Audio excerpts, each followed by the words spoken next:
سوال دیگری من عاید دزدی مالکیت مردم همین دهه دریاباد در نزدیکی چلتپه جایگیر است. همه ساله و همه روزه یک گروهی متشکل است که اصلا معین کرده نمیشه. بسیار دزدی جدی دارم. مردم به داد آمده است. یک درخواست من است که باید همین چیز یک شوراجویی جدی بشود که اون نفرایی که مردم به این درجه رساندن پیش‌روشون گرفته میشود. تشکر. مسئله شما ما سپارش فرستادیم با پروکورور ورودی سنجش قانون‌گذاری جاری رو وابسته به اطلاعاتی و سنجیده ایستادم. ما حتما از نتیجه سنجش و اخبار گسترده اخبار آنها خبر می‌دهیم. معلوماتی که شما قید کردید در مورد جبر رسول ما اینو رو باید می‌گیریم. اگر حالت در حقیقت مجبور کنی تصدیق شود ما حتما نسبت شخصی گناهکار شوراجویی می‌نماییم. مثلا دوم حالت دزدی در ناحیه چمتیپا این طریق کاری مرحمت شما پیش میاد نموده چه معلوماتی که دارین شما ما اونو می‌بینیم. پس از نشست مطبوعاتی ما از پسی بررسی است پسی تفتیش حالت میشه. محترم پروکورور من مبارزه بیشتر هستم معذرت آزادی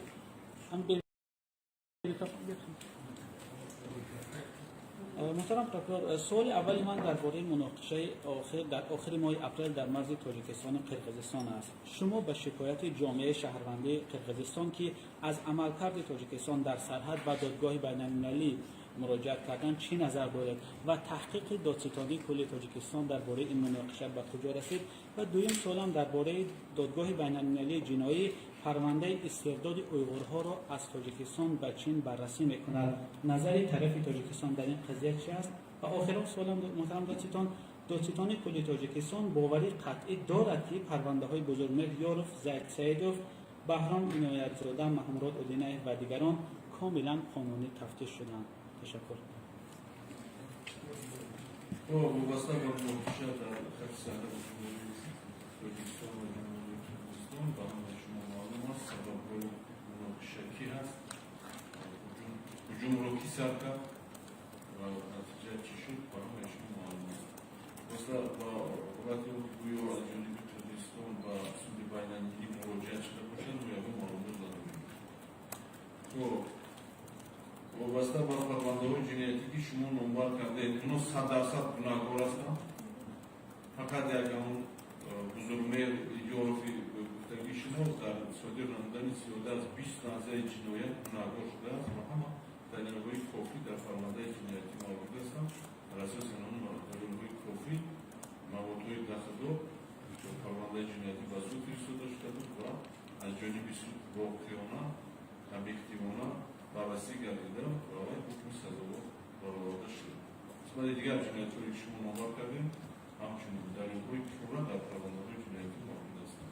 محترم پروکورور وابسته به تفتیش دادستانی کو درباره مناقشه مرزی خبر داده بودید؟ من خودم شخصا سپارش یک سوال دیگه هم ما مواظب به آنکه استرداد اویغورها از تاجیکستان به چین مراجعه شده است به دادگاه بین‌المللی. ما درباره جنوب سعدی وحید هستم از رادیو تاجیکستان.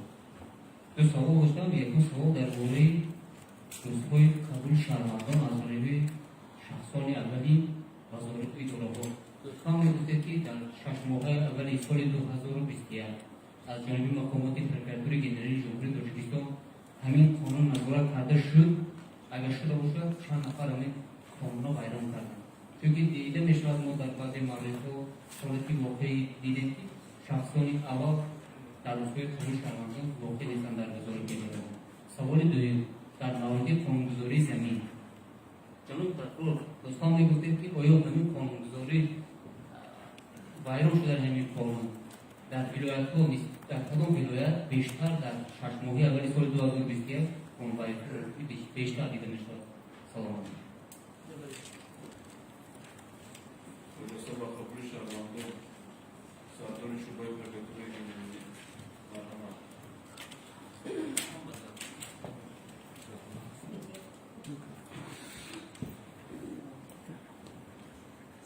در روزنامه اولی سال 2021 از جانب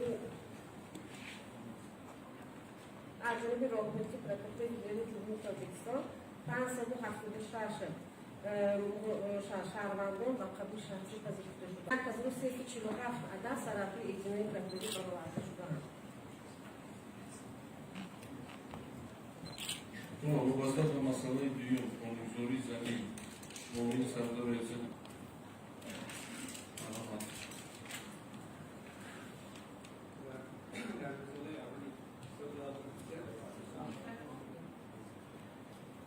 در این سال یکی اول شده یک از هم خانوادگی در شهر بودیم در جای دیستون در جای خرمان و خیلی کشتر واسطه به هم نسبت مقایسه هست نسبت سال گذشته زیادی افتاد. نسبت سال گذشته بیشتر Мамонов, Народная газета. У меня два вопроса. Первый. Сколько обращений поступило от граждан по вопросам защиты жилищных прав и правовности в период пандемии? И второй вопрос. Были ли обращения относительно неисполнения рекомендаций Минздрава по антиковидным мерам? Ну и, соответственно, сколько принимались ли административные меры воздействия на нарушителей? Спасибо.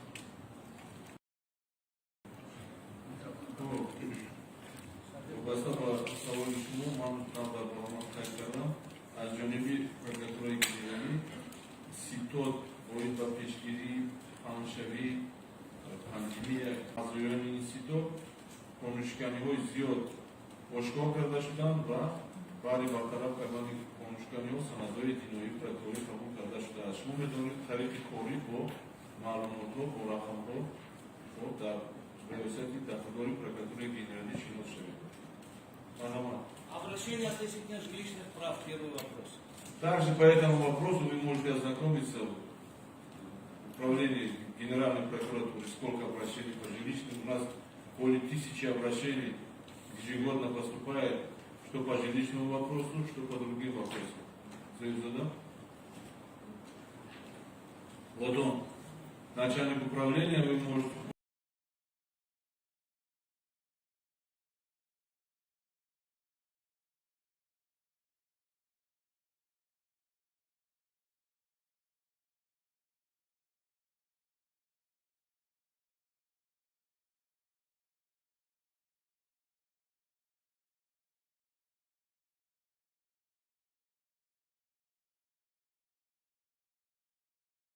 после пресс-конференции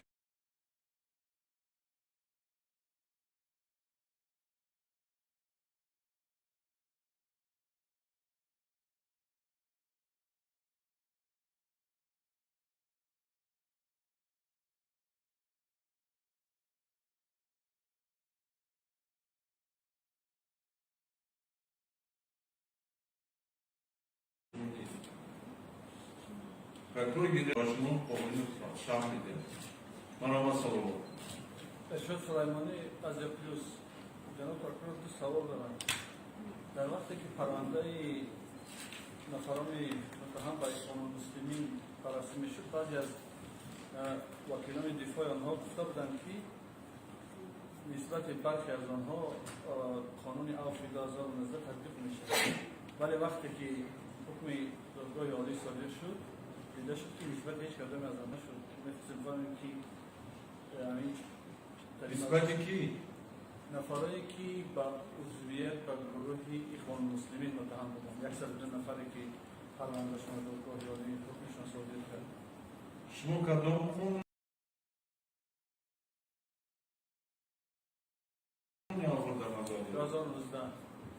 2019 بعضی از وکیلان دفاع آنها بر رسانه‌ها گفته بودند که نسبت برخی از آنها قانون عفو تطبیق میشه. ولی در حکم سود در سوالشکی در قانون عفو درج میگرده. نشده است. شما بینید سوالی کنکریتی باشد، سوالی کنکریتی دید. بسیار جنایت ها هست که زیر قانون عفو نهفتیدن. ندامه باید که اون مسلمی. یه سوال دیگه وابسته به حادثه پرسرصدایی باید تشکیلات تروریستی اکستریمیستی هست. مرحمت ما سوال دیگر دارم.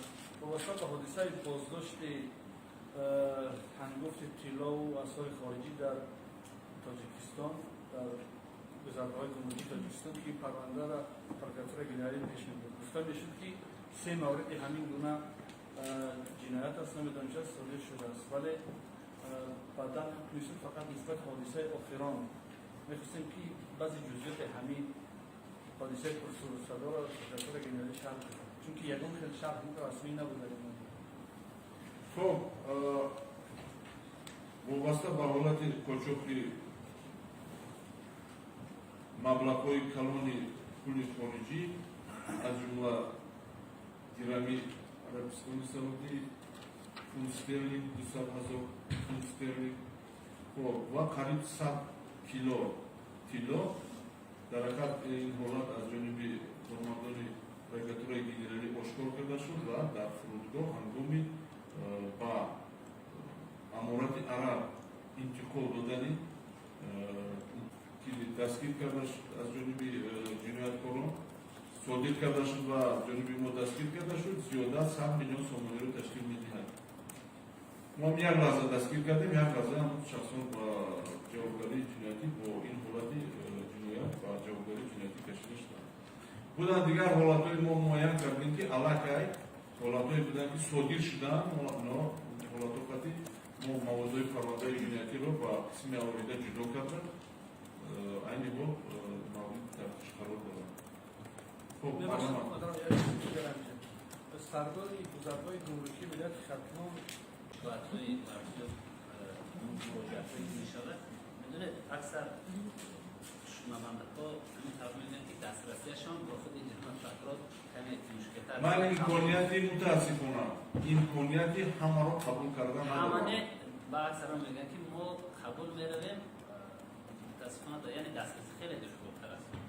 یگان دشواری ندارد. روز شنبه پرکاتور گنرالی جمهوری تاجیکستان روزی قبول دارد نهانا کسی با قبول نمیاد شعبه قبول شهروندان است سعیده همرازاده محمد مراجعت کنند ما قبول میکنیم. یگان خیلی مانعگی نیست. دیگر طرف مسئله چکاری بودیم متاسفانه امکانیتی همه رو قبول کردن هم ندارن. معاونان پرکاتور گنرالی هستند، سرداران ریاست شعبه های پرکاتور گنرالی هستند، دیگر کارمندان مسئول هستند که میتوانند آنها رو قبول کنند. ناظر سفر روزنامه تاجیکستان محترم پرکرور گنرالی میگفته که سال 2019 قانون جمهوری تاجیکستان درباره تامین اهالی با محصولات خوراکواری غنی گردانیده شده و تصویب رسید. اهمیت این قانون جمهوری تاجیکستان اهمیت این قانون از قانون‌های جمهوری تاجیکستان درباره تنظیم عنعنه و جشن و مراسم در جمهوری تاجیکستان و درباره مسئولیت پدر و مادر در تعلیم و تربیت فرزند کمتر نیست، چون این قانون بیماری ها رو پیشگیری میکند، خصوصا حفظ برمحلی مادر و کودک، همچنین مسئولیت اهالی رو خیلی بلند می‌بردارد. برای همین میگفته که تطبیق همین قانون در کدام حالت است. و سوال دوم من حالتهای با خودکشی دست زدن شهروندان حامل‌هاش در چیست و راستی بود فرزندکشی بعضی مادران جامعه شهرونده را نگران کرده است. در این باره میگفته و اگر علاجش باشد با سردار ریاست پیشگیری یک صحبت میکردیم. تشکر. ما قانونی نامده جانب شما رو تا حال متاسفانه اینوبر امکانیتی واقعی نداشتن موردی سنجش قرار نداده ایم. ما در یک سال همگی از جانب پرکاتور گنرالی سنجشی نه زیادتر از 40-50 قانون ها برای مانده می شود. ما در آینده تصمیم میگیریم که رعایت و اجرای قانون نامبرده را مورد سنجش قرار دهیم و نتیجه سنجش دسترس شما از جمله میگردد. وابسته با مسئله دوم هشدار خودکشی شهروندان سردار ریاست محترم صادق‌زاده عبدالصمد محمد سوابق کنید در میتواند از ما حمایت نماید. وابسته خودکشی ها و قید گرفته میشه از روی اون از طرف شما پیشکش کنه معلومات علی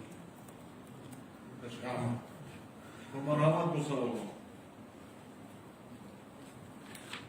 جمله تولی پیام دوشنبه محترم پرکرور در طی روزهای آخر در همه شبکه‌های اجتماعی یک مسئله بسیار نگران کننده است نسبت نابالغ فایده نهایت و که این نابالغ 8 ساله نسبتش بی‌رحمانه اینو به قتل رساندن پرکراتور چه چاره‌ها را اندیشیده شده است و نسبت چنین پرونده‌ها کدام نمونه جزا پیش گرفته شده است.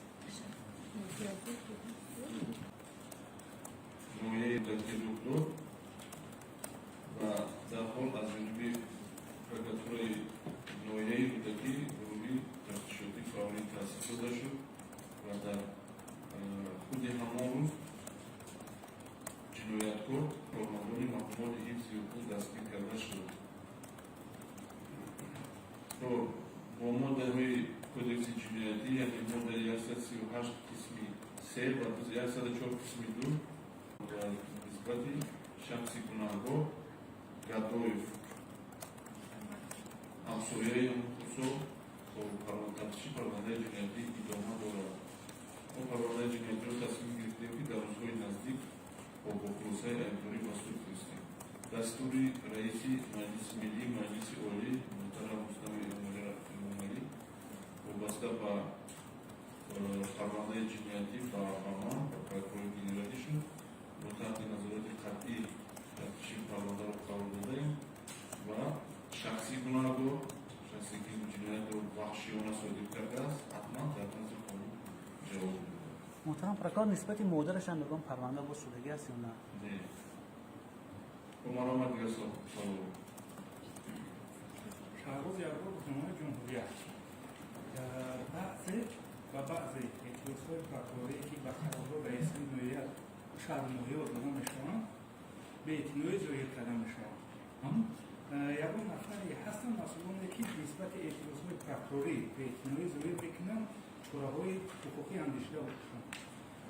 لطفاً میگفتید در 6 ماه مدت این سال چند اعتراض پرکاری به قرارهای رئیس‌های شهر نوعیت آمده است و چند پیغام‌ها یعنی که تطبیق شده.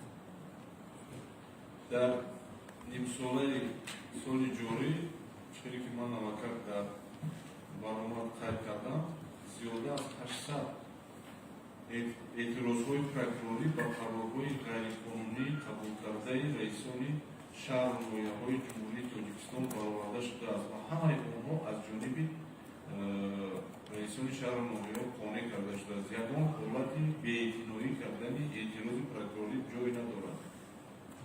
اگر از جانب شخصان منصبدار که با آنها اعتراض پرکراری فرستاده می شود بی‌اعتنایی یا که به قناعت موندن اعتراض رخ دهد ما حتما به مسئول طبق قانونگذاری جمهوری تاجیکستان مراجعت می‌نماییم. این تا حالتها دوباره نیستیم. خب دیگر سوال ممنون. شما فضول هفته‌نامه فرج محترم دکتر گنرالی با سوالی من وابسته با همون حادثه کشته شدن یک عنوان انگلیسی در من بود که روز 7 فوریه سال همین سال با حقوق پیوست و نزدیکان این نفر مرحوم میگویند که از جانب پرکراتور نوعیت دیگه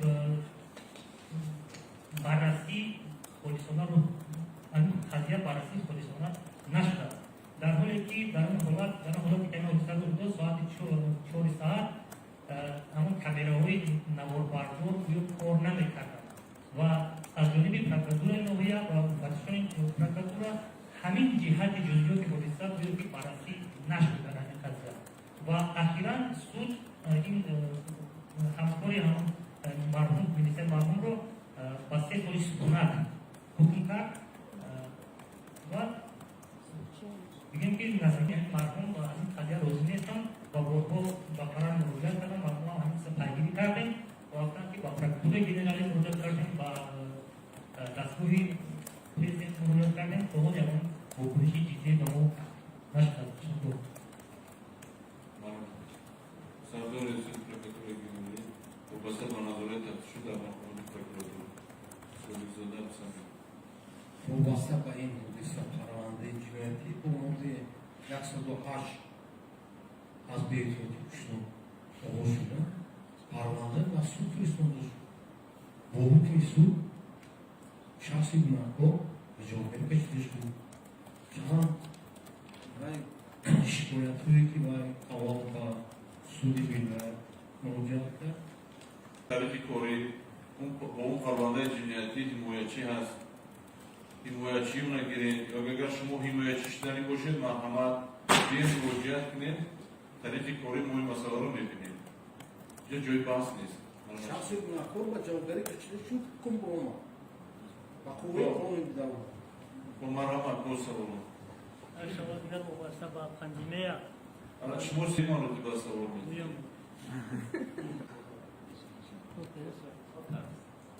الان دیگران وجودت شما قبلا بکنم اکسیون کنم برای که شما بزرگی دارید بیماری سنتی کرونا باری اول محیطی که بیسولی در در شهر اوکراین تبقیه دوی تبقیه گرفته شده عادت که رسانه‌های رسمی سازمان جمهوری تندرستی و رسانه‌های خبری اکثری منطقه‌های جمهور قرار گرفته است.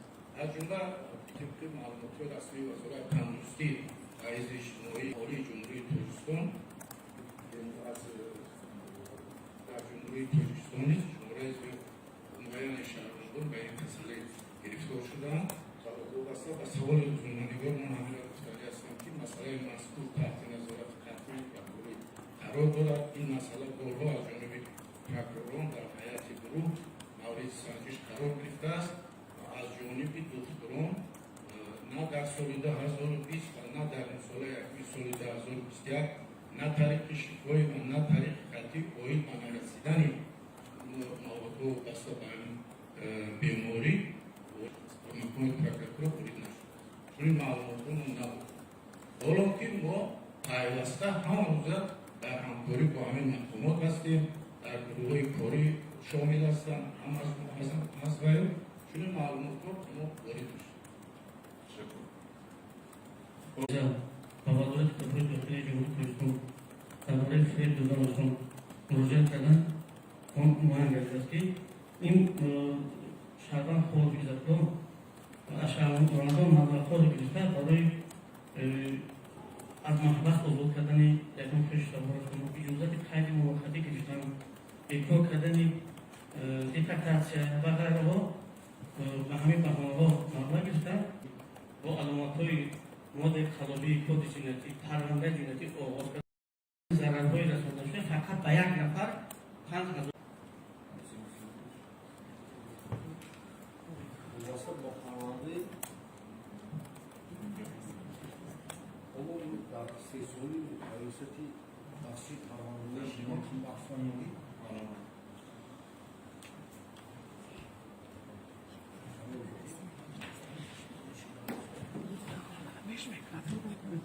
واسه با پرونده جنتی نسبتی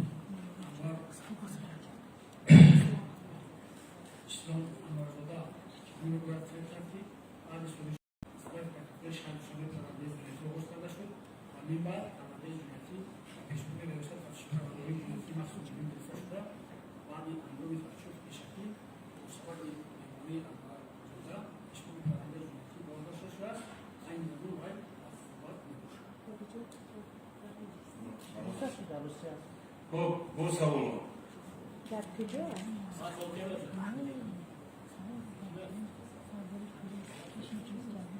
مشرف محمد رادیوی تاجیکستان در شبکه اجتماعی معلومات این نوفلیش بین آدم‌ها بیشتر است.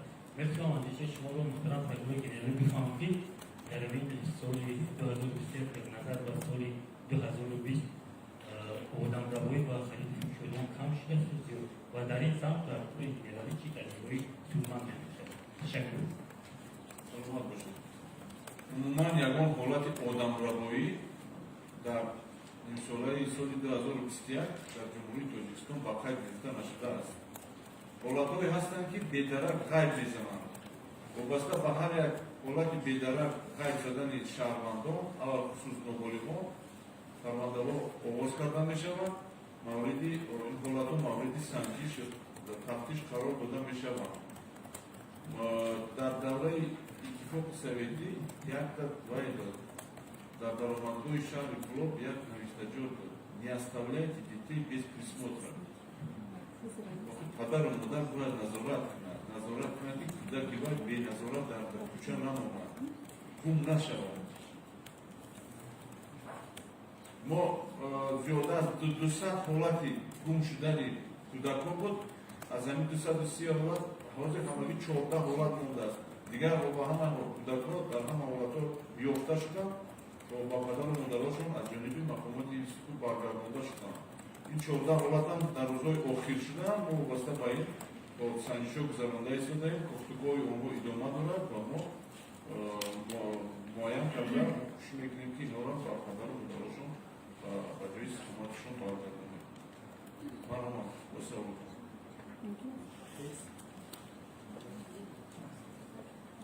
با اجازت شما محترم جناب پروکورور جمیله من میربوزخانова از هفته‌نامه فرش. جناب پروکورور من سوال داشتم در رابطه با ابلغ که از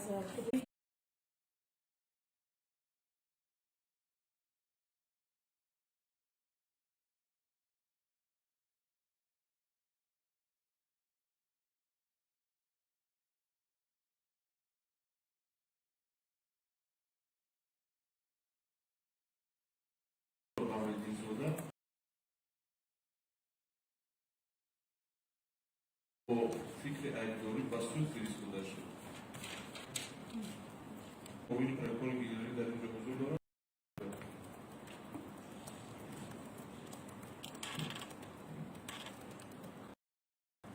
муфтии конституцияи ҷумҳурии Тоҷикистон ва қонуни ҷумҳурии Тоҷикистон дар бораи садории ҳарбӣ ва хизмат ҳарбӣ ҳар як шаҳрванди ҷумҳурии Тоҷикистони синну солаш аз 18 то 27 сол муайян кардааст ва ба мақомоти корҳои дохилӣ иҷозат додааст, ки намаро иҷро кунанд.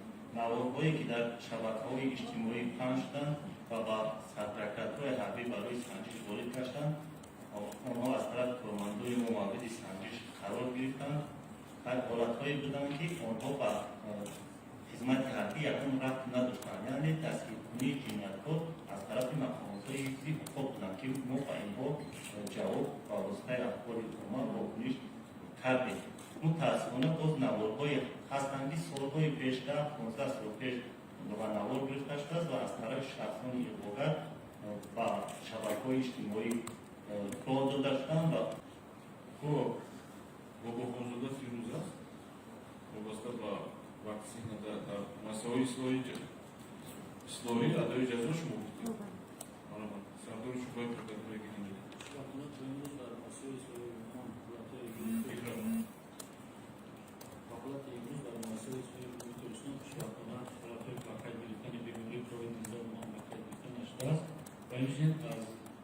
нафароне ки аз ваксина истифода бурданд роҳҳо ягош расман ворид шуда нест.